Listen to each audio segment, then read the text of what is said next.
Assalamualaikum warahmatullahi wabarakatuh. Salam sejahtera untuk kita semua, saudara pecinta masa depan negeri. Pro dan kontra kepemimpinan Anies Baswedan sebagai Gubernur DKI Jakarta belum selesai. Banyak yang mencemooh, tetapi juga banyak yang mendukung. Terkait dengan banjir yang setiap hujan, mulai dahulu sampai hari ini, maksudnya kepemimpinan dahulu sampai sekarang, itu belum selesai. Dan ini malah menjadi bahan gorengan yang luar biasa. Transportasi umum dipermasalahkan oleh banyak orang. Yang terakhir adalah penanganan COVID-19. Tapi apakah beliau tidak menjadi magnet lagi dalam hal kepemimpinan nasional? Hasil survei Lembaga Indikator Indonesia menyatakan bahwa Anies Baswedan sebagai orang yang mendapat pilihan pertama, ranking tertinggi 15,2% sebagai calon pemimpin Indonesia pada 2024. Dilanjutkan oleh Ganjar Pramono, Ridwan Kamil, dan selanjutnya. Bahkan Bang Sandi itu mendapat ranking 4. Ada sebuah pertanyaan, apakah hal ini menandakan bahwa memang pro dan kontra terkait dengan kepemimpinan Anies Baswedan di DKI itu merupakan pemakluman oleh masyarakat, atau memang pada kesempatan ini survei yang para respondennya adalah generasi muda melihat sosok yang luar biasa pada sosok Anies Baswedan, atau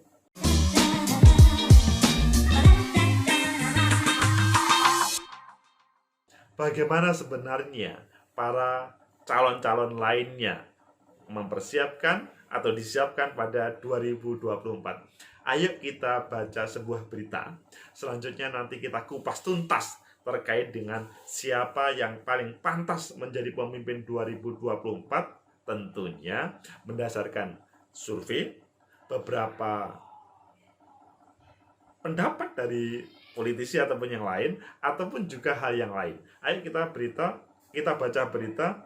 Survei sebut Anies Baswedan lebih dipilih jadi presiden.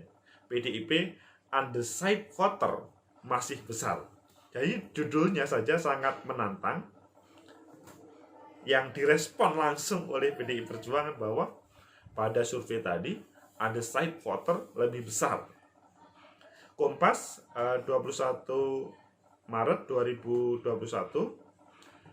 Sekretaris Jenderal PDI Perjuangan Hasto Kristianto menyebut undecided voter atau jumlah orang yang belum menentukan pilihan terkait preferensi calon presiden di masa mendatang cukup besar berdasarkan hasil survei Indikator Politik Indonesia. Undecided-nya kan masih cukup besar, sama dengan juga undecided dari anak-anak muda terhadap preferensi partai politik tadi, kata Hasto dalam rilis survei daring Minggu 21 Maret. Dengan undecided yang cukup besar, kita belum bisa mendapatkan suatu representasi, ucap dia. Jadi, terkait dengan undecided voter itu, Mas Hasto masih percaya, masih banyak yang belum berpendapat. Hasto merespon rilis survei Indikator Politik Indonesia yang menyebutkan bahwa Gubernur DKI Jakarta, Anies Baswedan, paling banyak dipilih anak muda untuk menjadi presiden, mengungguli perolehan angka Gubernur Jawa Tengah, Ganjar Pranowo. Ya, dua kepemimpinan ini, maksudnya dua pemimpin provinsi ini, tentunya hal yang diunggulkan, meskipun belum selesai. Kendati demikian, menurut Hasto, survei tersebut menunjukkan bahwa proses kaderisasi partai politik berjalan dengan baik. Itu yang diambil positifnya. Kaderisasi berjalan dengan baik. Buktinya muncul nama-nama baru yang diharapkan masyarakat menjadi benih-benih pemimpin Indonesia masa depan. Banyak. Hasto juga memberikan tanggapan tentang survei yang menyebut bahwa anak muda lebih banyak memilih Partai Gerindra dibanding dengan PDI Perjuangan. Kok gak meyakinkan? Kelihatannya begitu menurut Hasto. Menurut Hasto, hal itu akan menjadi evaluasi partainya. Ya, survei itu kan sesuatu yang dinamis. Kami selalu belajar dari survei. Kalau ada yang kurang kita perbaiki diri. Kemudian kalau ada hal-hal yang positif, ya kemudian kami dorong supaya itu menjadi bagian dari kultur PDI Perjuangan, kata Hasto. Jadi untuk sebagai entry positif. Meski begitu, Hasto mengatakan saat ini yang terpenting bagi partainya ialah hadir untuk masyarakat. Itu yang terpenting, kata Mas Hasto. Jadi hadir di tengah masyarakat. Selanjutnya, kalau tentang survei, kami istilahnya Belanda masih jauh bagi PDI Perjuangan. Yang penting partai hadir di tengah rakyat. Ya karena masih 2021, 2022, 2023, 2024, masih 3 tahun lagi. Jadi Belanda masih jauh. Adapun survei indikator politik di Indonesia rilis Minggu, survei menemukan 17 nama Anies Baswedan mendapat perolehan angka tertinggi terkait tokoh pilihan anak muda sebagai calon presiden. Secara umum, tidak ada nama yang dominan, tetapi di antara 17 nama yang paling tinggi adalah Anies Baswedan di angka 15,2%, kata Direktur Eksekutif Indikator Politik Indonesia Burhanuddin Muhtadi dalam rilis survei secara daring. Setelah Anies, Gubernur Jawa Tengah Ganjar Pranowo 13,7%, menyusul Gubernur Jawa Barat Ridwan Kamil 10,2%. Jadi masih tidak jauh terkait dengan jaraknya. Dalam periode yang sama, survei juga menanyakan pilihan anak muda terhadap partai politik. Dari 17 partai, Gerindra mendapat perolehan angka tertinggi yakni 16%, menyusul PDI Perjuangan 14,2%, Golkar dan PKS 5,7%, Demokrat 5,3%, Nasdem 2,8%, dan PKB 2,7%. Saudara pecinta masa depan negeri, itulah hasil survei yang direspon oleh Sekjen PDIP Perjuangan. Sekjen PDI Perjuangan. Tentunya Belanda masih jauh, kata Mas Hasto. Karena hari ini 2021, 2024 masih 3 tahun lagi. Anies Baswedan 15,2%, Ganjar Pranowo 13,7%, selanjutnya Ridwan Kamil 10,2%, selanjutnya Bang Sandiaga Uno 9,8%, sesudah itu Pak Prabowo. Itu menunjukkan proses survei yang menurut Mas Hasto masih dinamis dan sangat mungkin suatu saat akan kejar-mengejar. Begitu juga tentang partai politik. Partai politik yang paling tinggi itu adalah Gerindra, disusul oleh PDI Perjuangan, selanjutnya adalah Golkar, PKS, Demokrat, Nasdem, dan PKB. Maksudnya, ya ini hasil survei. Saudara, pecinta masa depan negeri, itulah hasil survei yang hari ini, maksudnya minggu ini, dirilis oleh Indikator Politik Indonesia. Tentunya hal itu sangat dinamis. Tetapi apakah betul? Pertanyaan pertama tadi pada waktu awal, apakah Anies Baswedan adalah sebagai jawaban terkait dengan kebutuhan kepemimpinan Indonesia yang akan datang?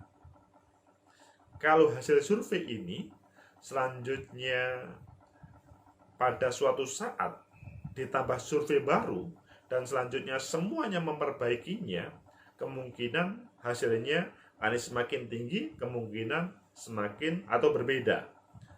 Hal ini sangat tergantung pada bagaimana generasi muda, karena survei itu disampaikan kepada 1.200 anak muda se-Indonesia dengan acak.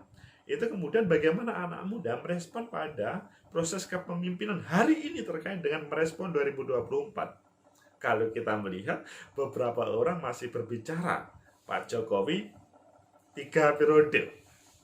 Periode ketiga akan menjadikan atau menjadi perbincangan, atau pemimpin 3 periode menjadi perbincangan yang menurut saya agak sulit untuk menjadi hal yang real, tidak hanya sebatas wacana.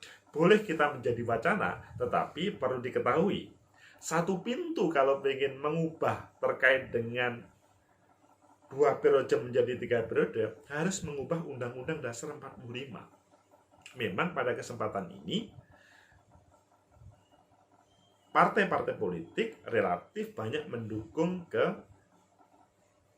penguasa, maksudnya pemerintah. Tetapi mungkinkah dalam waktu tidak ada 3 tahun bisa mengamandemen Undang-Undang Dasar 45? Maksudnya mengubah terkait dengan seorang presiden, wakil presiden itu bisa maksudnya menjadi presiden pada periode ketiga. Karena masih ingat kan pada waktu reformasi dahulu, pada waktu reformasi semangat generasi muda pada waktu itu, ya sekali lagi generasi muda lagi, yaitu bagaimana kepemimpinan Indonesia itu tidak muncul sebagaimana pengalaman Orde Baru ataupun Orde Lama. Temanya adalah ketika kepemimpinan panjang akan menjadikan pemerintah atau oknum-oknum pemerintah lah, bukan pemerintah, oknum-oknum yang memimpin itu menjadi kolusi, korupsi, nepotisme, KKN.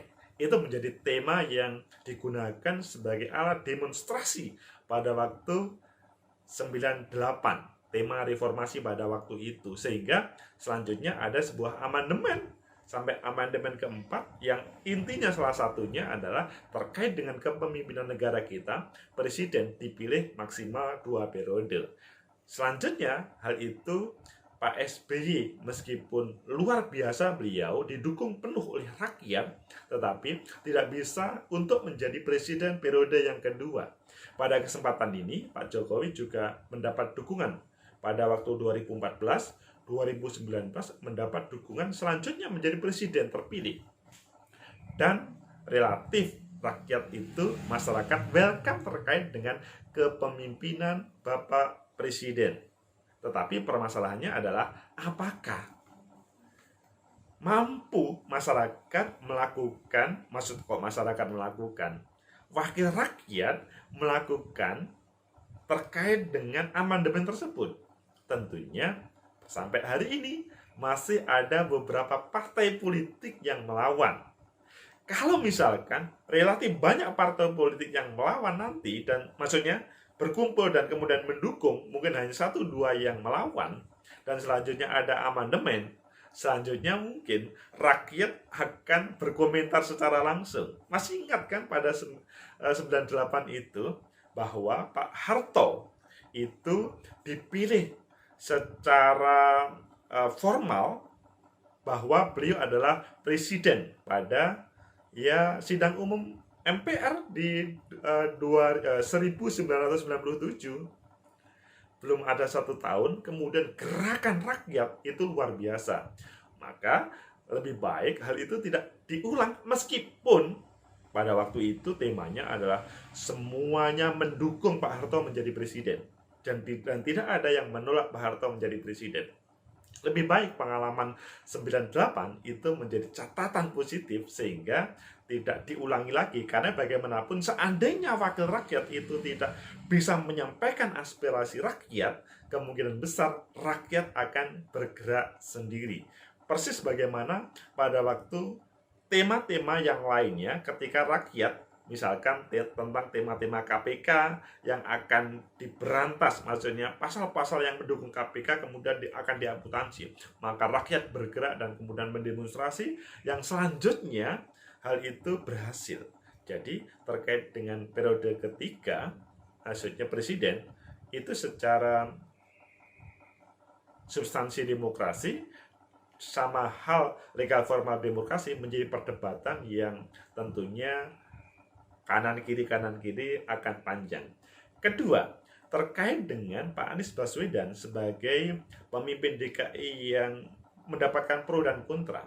Tentunya ini adalah salah satu jawaban terkait dengan hal itu, meskipun ya belum tentu seluruh masyarakat yang diwakili 1.200 itu kemudian pada hari ini kemudian sama dengan kemarin. Sangat mungkin yang disampaikan Mas Hasto dinamis, tetapi intinya minimal itu bisa menjadi gambaran pertama dan suatu saat akan bisa berubah. Kemudian yang ketiga, apakah ini merupakan jawaban terkait dengan 2024 Pak Anies Baswedan menjadi presiden? Ya tentunya masih terlalu dini ya, hanya sebagai indikator awal. Bahkan Mas Hasto pun masih, ya itu menjadi catatan. Kalau memang ada hal yang kurang bagus, maka dia akan mengevaluasi terhadap gerakan partainya. Apalagi kata Mas Hasto, undecided voter itu masih lebih banyak saudara pecinta masa depan negeri, sehingga 3 tahun ke depan tentunya Mas Anies Baswedan yang 15,2%, Pak Ganjar Pranowo 13,7%, atau Ridwan Kamil yang 10,2% masih mungkin untuk meraih simpati, apalagi Bang Sandi 9,8%. Kalau Pak Prabowo tentunya mungkin menjadi pemikiran bagi kita bersama ya, apakah beliau mempunyai ketertarikan untuk maju lagi atau tidak. Ini menjadi catatan yang sangat positif seandainya beliau tidak maju kembali, karena sudah berapa kali maju dan kemudian gagal. Tetapi kalau beliau, Bu Khofifah aja maju 2 kali kalah, kemudian maju yang ketiga berhasil, masa saya nggak boleh? Ya boleh saja seperti itu, tapi mungkin pemilih se-Indonesia dengan pemilih Jawa Timur itu berbeda. Pak Maruf Amin, Pak Mahfud MD, Bu Khofifah di bawahnya dari kelima yang saya sebutkan tadi. Semoga ini menjadi referensi bagi kita bersama, meskipun bukan menjadi referensi yang langsung harus ditetapkan. Referensi untuk melihat preferensi bagaimana pilihan masyarakat, khususnya generasi muda, menghadapi pemilu 2024. Meskipun masih jauh, ayo kita wacanakan terkait dengan siapa yang terbaik untuk memimpin negeri ini, sehingga nanti hadir pemimpin yang terbaik. Semoga bermanfaat. Like, subscribe, comment, and share. Sampai jumpa.